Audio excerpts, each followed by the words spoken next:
Hello my lovely viewers, তোমরা সবাই কেমন আছো? আবারও নতুন একটি রেসিপি নিয়ে তোমাদের সামনে হাজির হলাম, মখমলি চিকেন বা চিকেন কালি মির্চ।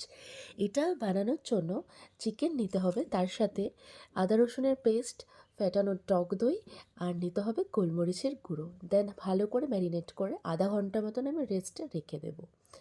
তারপরে এদিকে পেঁয়াজ, রসুন, আদা কেটে নিয়ে এগুলোকে একটু হালকা সটে করে নেব। তো দেখো এখানে কিন্তু আমি একদমই কম বাটারে রান্না করছি। তোমরা চাইলে রিফাইন্ড অয়েল ইউজ করতে পারো। আমি রিফাইন্ড অয়েল ইউজ করিনি এখানে। তারপরে একটু কাজু নিয়ে নিয়েছি।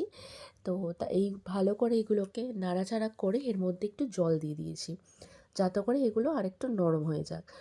দেন ওটা সাইডে রেখে বাটারের মধ্যে চিকেনগুলোকে দিয়ে দিয়েছি। চিকেনগুলো থেকে যখন একটু জল ছাড়তে লাগবে, হালকা হালকা ফ্রাই যখন হয়ে যাবে, এটা আমরা 80% সেদ্ধ করে নেব।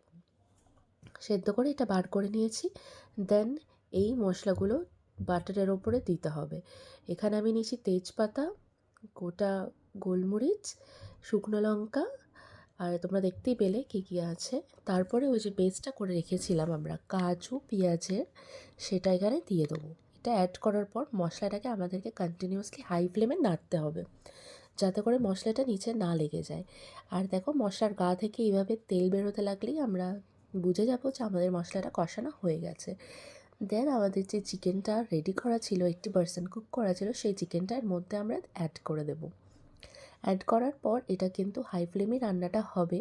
10 থেকে 15 মিনিট এটা নাড়াচাড়া করতে হবে। যেন চিকেনের যে স্টকটা ছিল ওটাকে তারপরে অ্যাড করব। লাস্টে আমি কাসুরি মেথি আর একটুখানি ব্ল্যাক পেপার অ্যাড করেছিলাম।